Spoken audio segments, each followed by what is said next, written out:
I'm being called cruel, but nobody wants to hear my side of what actually went down. They think I destroyed a good man on purpose, that I knew exactly what I was doing when I said those words. What they don't know is I was destroying myself at the same time. My entire circle has turned against me, mutual friends won't return my texts, his sister blocked me everywhere, and my own mother asked if I'd finally pushed too far. The worst part isn't their anger.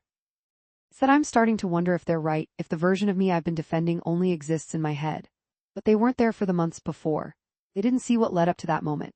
I'm going to walk you through everything, including the part I haven't told anyone, the real reason I said what I said.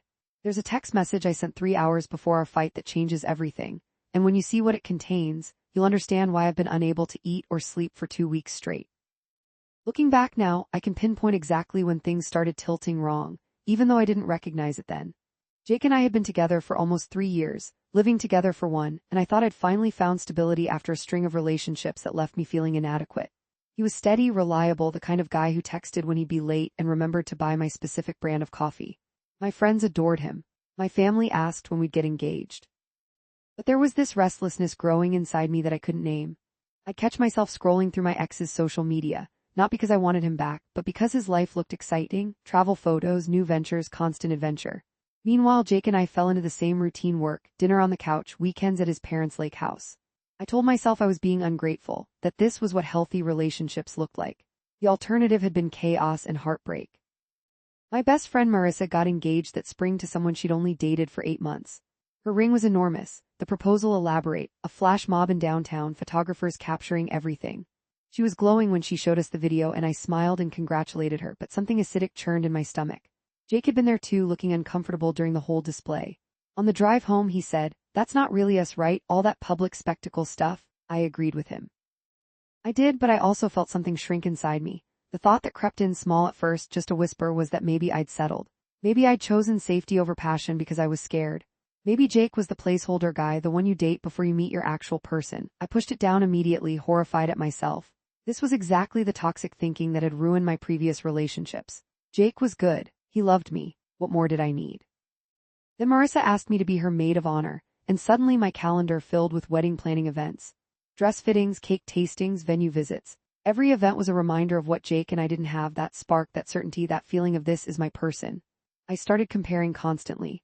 Marissa's fiancé surprised her with weekend getaways. Jake surprised me by organizing our closet. Marissa's fiancé wrote her love letters. Jake texted "love you" with a thumbs up emoji. I never said any of this out loud. Instead, I became critical in small, cutting ways. When Jake suggested we stay in on Saturday night, I'd sigh and say something about how we never did anything spontaneous. When he tried to plan a nice dinner, I'd point out that the restaurant wasn't very original, we'd been there before. I could see him trying harder, which somehow made it worse. His effort felt like proof that it shouldn't require this much work. At Marissa's bachelorette party, after too many drinks, I confessed some of this to the bridesmaids. Not everything, just enough, that things felt stale, that I wondered if Jake was really my forever person. They were supportive in that way women are when you're complaining about your relationship, offering validation without solutions. Except Marissa's cousin Alexis, who barely knew me, asked a direct question: "Why are you still with him then?" I didn't have a good answer.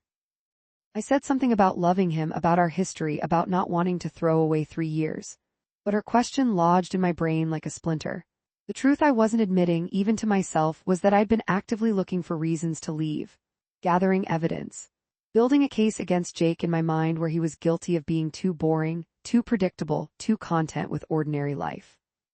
I wanted him to give me a clear reason to go: cheating, lying, some dramatic betrayal that would make the decision obvious. When no betrayal appeared, I started trying to manufacture conflict. I'd pick fights over small things, hoping they'd escalate into something bigger. He'd forget to pick up milk, and I'd turn it into a conversation about how he never listened. He'd choose the wrong movie, and I'd make it about how we weren't compatible. Each time, Jake would apologize and try to fix things, which made me feel simultaneously guilty and resentful. Why couldn't he just fight back? Why couldn't he give me something to work with? My friend Taylor noticed the change. She pulled me aside after a group dinner where I'd snapped at Jake for talking too long about a work project. "What's going on with you two?" she asked. "You've been acting weird around him." I deflected, said I was stressed about work. But Taylor pressed, "You're being kind of mean to him, honestly. He's just trying to share his life with you." That stung because it was true, but I convinced myself Taylor didn't understand. She was single and hadn't been in a long-term relationship. She didn't know how the magic fades, how you start to see all the ways your partner disappoints you. I was just being realistic about our incompatibility. It was actually more honest than pretending everything was perfect. I started going out more without Jake, girls' nights that stretched late, after-work drinks that I didn't invite him to. I told myself I needed space, needed to remember who I was outside the relationship. Really, I was testing what it felt like to be untethered, available. I wasn't looking to cheat exactly, but I wanted to feel desired by someone who didn't know all my annoying habits, someone who might see me as exciting and mysterious instead of familiar. At one of these happy hours, I met Connor through a coworker. He was visiting from the Seattle office in town for a few weeks. Objectively attractive, confident in that way that borders on arrogant. We talked about travel. He just got back from Thailand and career ambitions and all the things that felt sophisticated and adult. He asked smart questions and maintained eye contact that lasted a beat too long. When the group headed to another bar, he walked next to me, his arm brushing mine. Nothing happened that night, but I felt alive in a way I hadn't in months. I went home to Jake, who was already asleep on the couch waiting for me, and felt annoyed that he'd waited up. Annoyed that he'd care, that he'd be relieved I was home safe. His love felt like an obligation, a weight I hadn't agreed to carry. Connor and I started texting. Just friendly at first, funny observations about the office, recommendations for restaurants in the city, then slightly more personal. He'd send a photo from a work dinner, and I'd respond late at night when Jake was already asleep. The texting was innocent enough that I didn't delete the messages, but charged enough that I didn't mention Connor to Jake. This is where I need you to understand something about the version of me that existed then. I convinced myself I was the victim of my own relationship, that I'd been trapped by my fear of being alone, that Jake was holding me back from some bigger, better life I deserved. The narrative I'd constructed had me as the protagonist who'd settled too young and now needed to break free. Jake was the anchor, not the partner. When Marissa's wedding weekend arrived, I was in a specific headspace. Brittle, looking for proof that I'd made the wrong choice with Jake, primed for disaster. Connor had been texting more frequently, and while nothing overtly flirtatious had happened, there was an energy to our conversations that felt dangerous and addictive. I'd been fantasizing in vague terms about what it would be like to be with someone like him instead. Someone who'd want to jet off to Thailand, who'd consider a flash mob proposal, who'd make me feel like the main character in my own life. Jake and I drove to the wedding venue on Friday, and he was trying to make conversation about the ceremony, asking if I was nervous about my maid of honor speech. I gave short answers, irritated by his attempts at normalcy when I felt anything but normal inside. He asked if I was okay, and I said I was fine in a tone that made it clear I didn't want to discuss it. The rehearsal dinner was beautiful, waterfront venue, string lights, perfect weather. Marissa and her fiancé did this choreographed dance thing that everyone found adorable. Jake leaned over and whispered, "Thank God we'd never do something like that," like we were in on a joke together. But I looked at Marissa's face, radiant and certain, and felt a surge of something ugly. Why did she get that certainty? Why was she allowed to be happy while I felt stuck? After dinner, the wedding party stayed up drinking on the venue's terrace. Jake had gone back to our room, tired from the drive. Connor texted me a photo of the Seattle skyline with the caption, "Wish I was at a wedding on the water instead of this corporate hotel." Without thinking too hard about it, I texted back, "Wish you were here too." His response came fast, "Yeah." I stared at that single word for a full minute before typing, "Yeah, more interesting conversation at least." We texted back and forth while I sat there with my bridesmaids, physically present but mentally somewhere else entirely. The conversation escalated in that way digital flirting does, suggestive but deniable, testing boundaries. He asked if I was happy. I said honestly no, not really. He said life was too short to be unhappy. I said I was starting to realize that. Then he wrote, "If you were here right now, what would you want to do?" And I wrote back, and this is the text message I mentioned at the beginning, the one I haven't told anyone about. I'd want to forget about my relationship for a night and just feel something real again. The moment I hit send, I knew I'd crossed a line. This wasn't innocent anymore. This was betrayal, even if nothing physical had happened. Connor responded immediately, something about how he'd helped me feel alive again, and I felt this rush of validation and terror. I'd been seen, desired, chosen by someone who didn't have to choose me. I went back to the room where Jake was sleeping and couldn't look at him. He was in his threadbare college t-shirt, mouth slightly open, completely vulnerable and trusting. I just texted another man about wanting to escape our relationship, and here Jake was, peacefully asleep, assuming we were fine. The next morning, wedding day, I was anxious and guilty and overstimulated. I snapped at Jake during breakfast when he asked about the timeline. During photos, I avoided him, staying with the bridal party.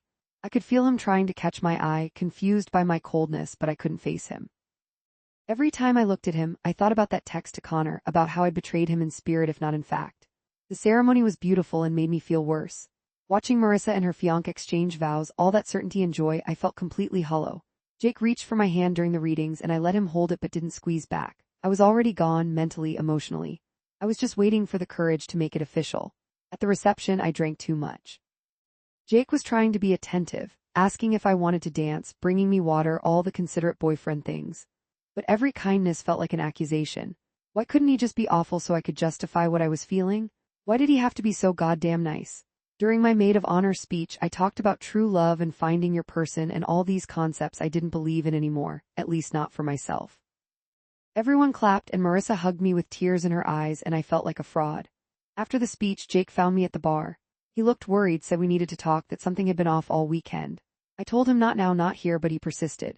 Said he could feel me pulling away, that he deserved to know what was happening. And something in his gentle insistence, that he deserved honesty, that he deserved better than my cold shoulder, snapped something in me. We stepped outside to a quieter area away from the reception. Jake took my hands and asked me directly, "Are we okay? Because you've been acting like you can't stand to be around me." I should have been honest. I should have said I was confused, that I needed space to think, that we needed to have a serious conversation when we weren't at a wedding. Instead, all my built-up resentment and guilt came pouring out in the cruelest possible way. "Do you want the truth?" I heard myself say. "The truth is I'm bored." "This us, all of it, it's boring, you're boring." Jake's face went white. "What are you talking about?" And this is where it happened, the thing I can't take back.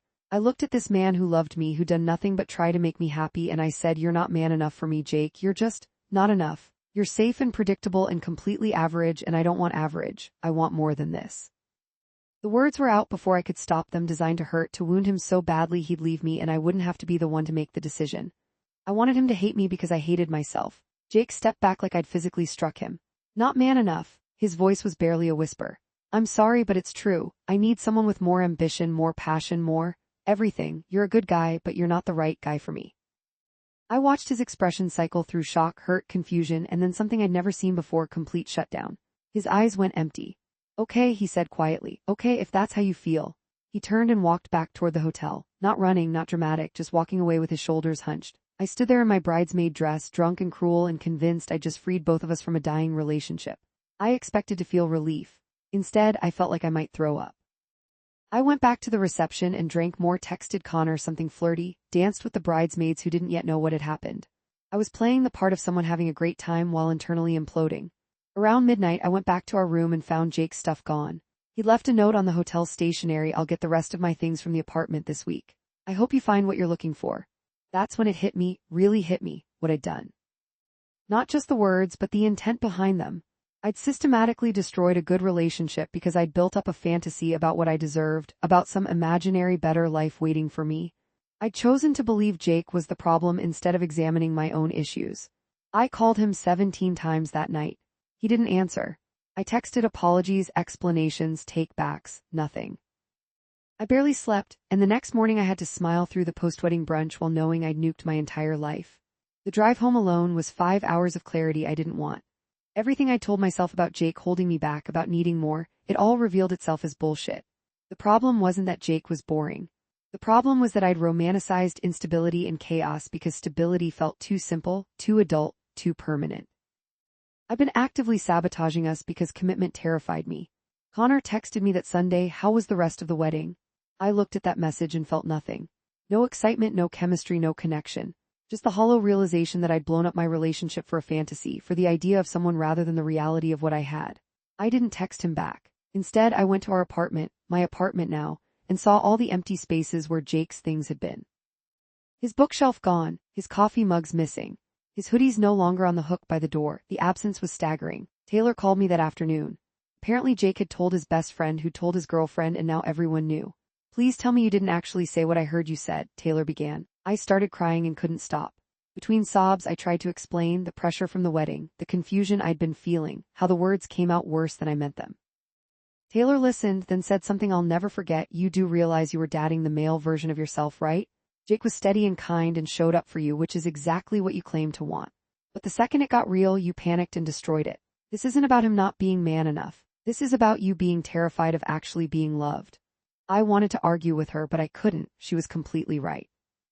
Jake blocked my number after I sent him a long, rambling apology text. He blocked me on social media. His sister sent me a message calling me a manipulative nightmare before blocking me too. His friends unfollowed me.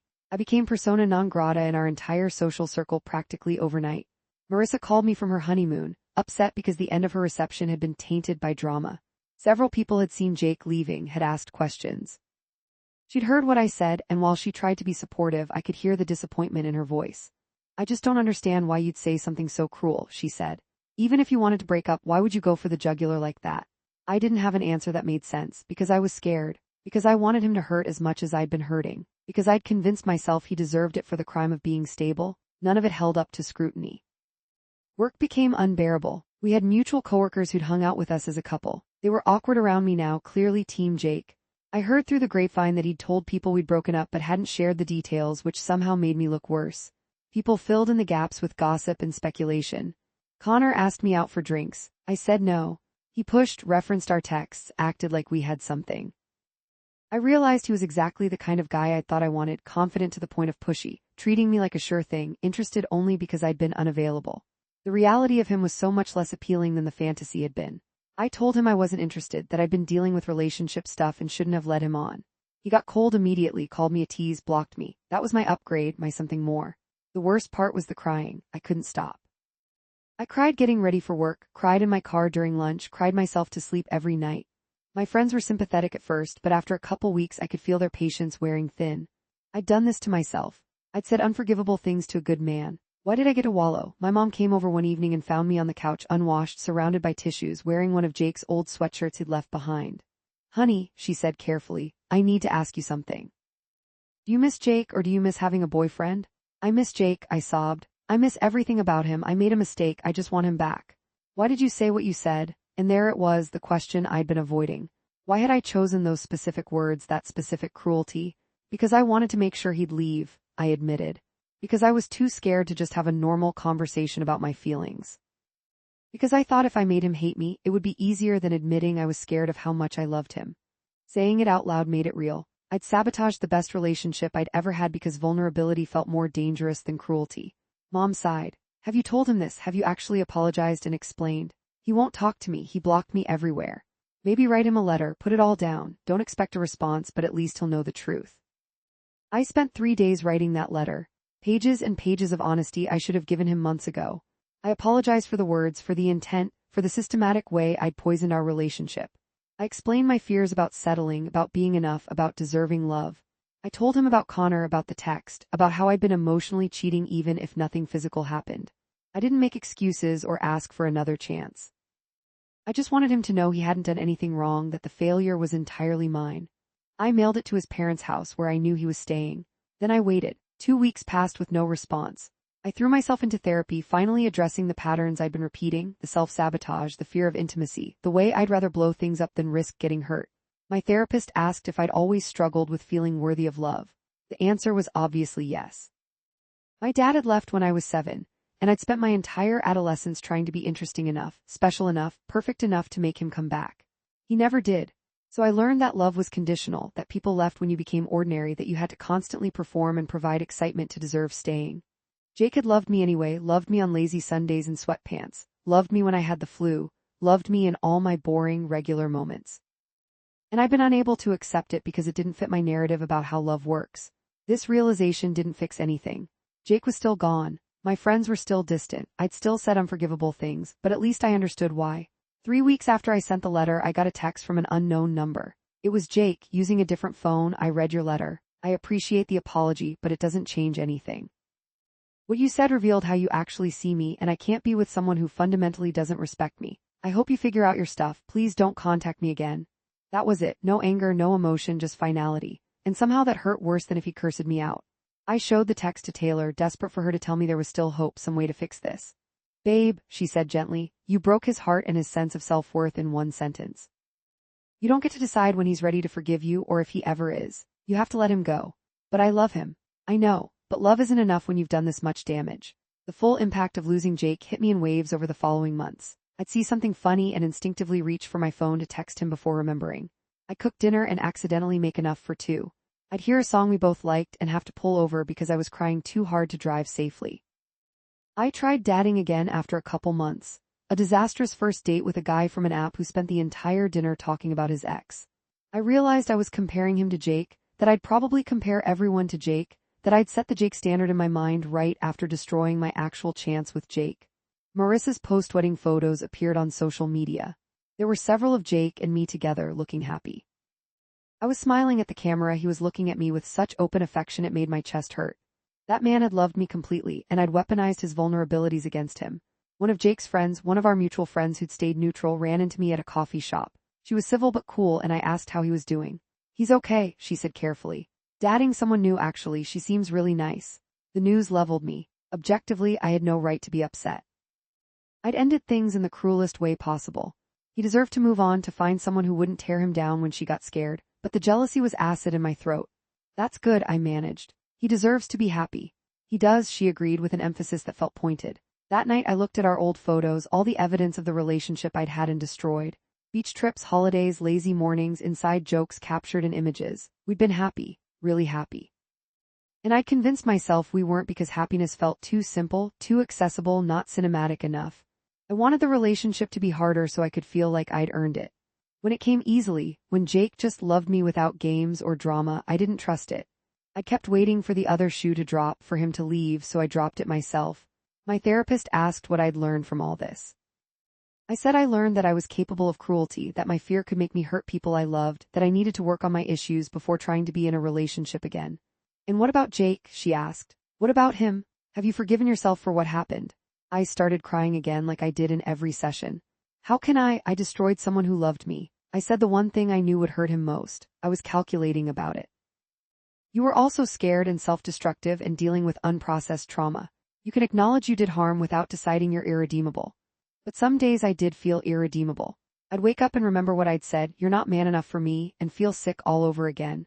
Those words were designed to unmake him, to attack his masculinity, to make him feel small. I'd taken everything I knew about his insecurities and used them as weapons. His dad had called him soft when he was growing up, had pushed him into sports he didn't like, had made him feel like he had to constantly prove himself. Jake had told me this in confidence, vulnerability, trust. And when I wanted to hurt him, I went straight for that wound. 6 months after the breakup, I saw Jake at a mutual friend's birthday party. We'd both been invited, neither of us wanted to be the one to skip. He came with his new girlfriend, the one his friend had mentioned. She was pretty, bubbly, clearly smitten with him. He looked happy, really happy. I made it about an hour before I had to leave. Watching him be gentle with her, laugh at her jokes, touch her hand casually, all the things he used to do with me, was unbearable. But more than that, I could see he was relaxed in a way he hadn't been toward the end with me. Like he wasn't walking on eggshells, wasn't bracing for criticism. Taylor found me in the parking lot, sitting in my car. "You okay?" "He looks so happy." "He is, and you need to let that be okay." "I know I do, it's just hard watching him have everything we had but with someone else."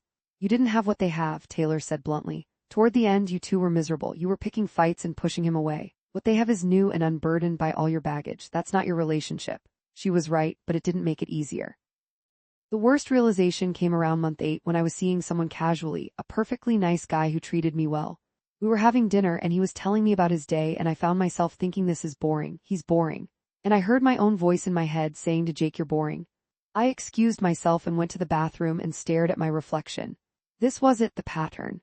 The cycle I'd repeat forever if I didn't break it. I was about to do to this new guy what I'd done to Jake, blame him for my inability to be present, to appreciate stability, to accept love without drama. I went back to the table and ended things. Not cruelly this time, just honestly. I told him I wasn't ready to date, that I had work to do on myself. He was disappointed but kind about it, and I went home and called my therapist for an emergency session. "I can't stop sabotaging," I told her. "I finally get it, I understand the pattern, but I still want to do it. I still feel that urge to destroy things when they get too real." "Understanding is the first step," she said, "but changing the behavior takes longer. You're going to have to sit with the discomfort instead of acting on it." I started attending a support group for people with attachment issues. Listening to other people's stories, the ways they'd sabotaged relationships, pushed people away, protected themselves through destruction, was like looking in a mirror. I wasn't uniquely broken. I was just broken in a very common way. But knowing I wasn't alone didn't bring Jake back. It didn't undo what I'd said or repair the damage. All my insight and therapy and growth came too late to save the relationship I'd actually wanted. A year after our breakup, I heard through the grapevine that Jake got engaged to the girlfriend I'd seen at the party. The news hit me like a physical blow, even though I'd known it was coming. I'd lost him, completely, permanently, irrevocably. I didn't reach out to congratulate him. That would have been selfish, making his milestone about my feelings. Instead, I wrote him one final letter, not to send, just to process. I told him I was happy for him, that I hoped she knew how lucky she was, that I'd spent a year becoming someone who might have deserved him if I'd done the work sooner. Then I burned the letter and watched it turn to ash in my sink. My mom asked if I was doing okay after the engagement news. I said I was, and surprisingly I mostly meant it. I was sad, devastated, really, but also genuinely happy he'd found someone. He deserved everything I'd been too damaged to give him. Do you think you'll ever forgive yourself? She asked. I don't know, maybe forgiveness isn't the point. Maybe I just have to live with knowing I'm capable of being that cruel and make sure I never do it again. That seems very bleak, honey. It's honest, though. I'm telling this story now because last week I got a text from an unknown number. It was brief. I wanted you to know I forgive you, not for you, for me. I can't carry anger into my marriage. I hope you found peace with yourself. Jake, I read it approximately 50 times, trying to decode meaning that wasn't there. He forgave me, not because he wanted to reconcile or be friends, but because he needed to let go of what I'd done to him. It was generous and kind and so very Jake. I wrote back, thank you. That means more than you know. I'm genuinely happy for you. You deserve all the love and joy. He didn't respond, and I didn't expect him to. That was closure, the only kind we'd get. I showed the exchange to my therapist, who asked how it made me feel. Grateful, I said, and sad, and like maybe I can finally start forgiving myself if he's forgiven me. Do you think you've learned what you needed to learn from this? I learned that you can't love someone while simultaneously preparing for them to leave. I learned that stability isn't boring, it's the foundation that makes everything else possible. I learned that my words have power to destroy, and I need to be more careful with them. I learned that sometimes you don't get second chances, and you have to live with the consequences of your worst moments. That's a lot of heavy lessons. Yeah, well, I earned every one of them. The thing is, I still miss Jake. I probably always will. Not the relationship we actually had, which I'd poison with my issues, but the relationship we could have had if I'd been healthier, braver, more willing to be vulnerable. I mourn the version of us that might have existed if I'd done the work on myself before we met instead of after. But I also know that destroying that relationship was maybe the only thing that could have forced me to confront my patterns. I'd sabotaged relationships before Jake, but never so spectacularly, never with someone who actually loved me unconditionally. It took that level of loss to make me finally look at myself honestly. Some people are saying I'm playing the victim, that I'm trying to make my growth journey into some redemptive arc that absolves me of responsibility. They're not entirely wrong. There's a part of me that wants to believe all this therapy and insight means I've earned forgiveness, that I'm a different person now. But I'm not sure it works that way. I can be genuinely changed and still have done unforgivable things. Both can be true. What I know for certain is this: when I told Jake he wasn't man enough for me, I was really saying I wasn't woman enough for myself, wasn't brave enough to accept love, wasn't secure enough to believe I deserved it, wasn't healthy enough to handle the vulnerability of being truly seen.